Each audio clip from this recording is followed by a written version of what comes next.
Assalamualaikum, selamat pagi guys.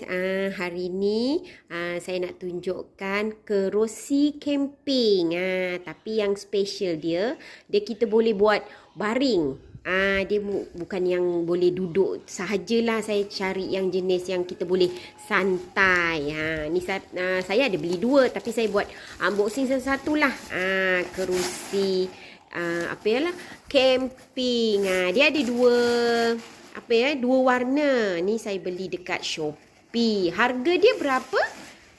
Dia kurang dalam berapa lah? 100 lebih. Tadi Shopee ada potongan. 100 berapa ya? Saya pun dah lupa lah. 170 lebih rasanya sebab ada potongan. Ni sebab dia ada macam span. Tu. Ni saya suruh anak saya unboxing. Ni. Okey, kita nak bukakan dia. Tu. Bukakan dia. Okey. Ni dah lama dah tak buat unboxing ni. Okey.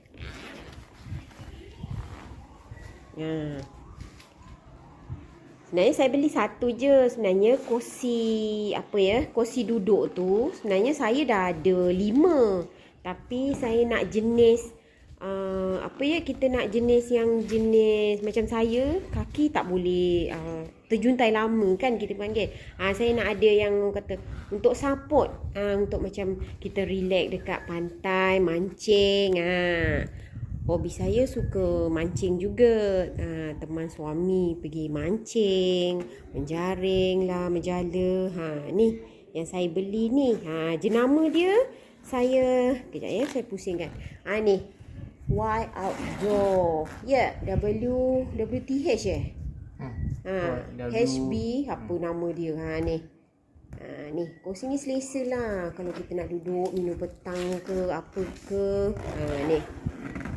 Jadi dia empuk lah sebab ni dia ada macam kita span.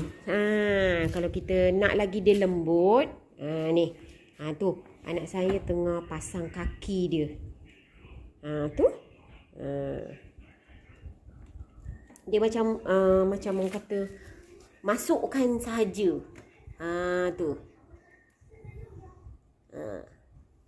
Okey, berat mungkin lebih kot, 100 lebih kilo mungkin orang boleh kot. Tapi berat saya tak adalah sampai 100 kilo. Ni. Dia senang je, macam soket masukkan saja.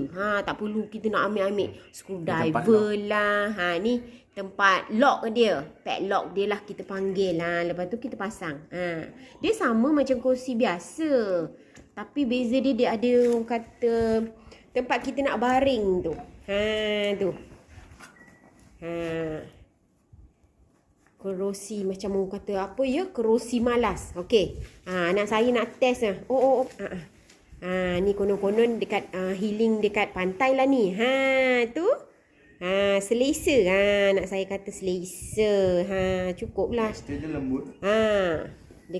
Anak saya kata dia punya kain tebal, dia punya dalam tu rasa selesa. Ni bawa bantal tepi laut boleh tidur ni. Ni dia namakan kursi malas. Kalau kita panggil kursi malas. Simple je. Ni kalau ada anak kecil pun kita boleh letak kat sini. Alaskanlah. Alaskan bantal ke, selimut tebal. Ni bentuk dia. Dia bagi beg sekali. Ni daripada depan. Ni yang bahagian depan. Ni. Sesuai lah. Untuk orang kata berat badan 50 lebih 60, okey lah. 100 lebih tu saya tak pastilah.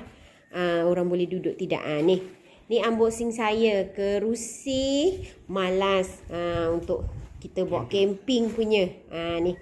Okey, bye bye. Jumpa lagi.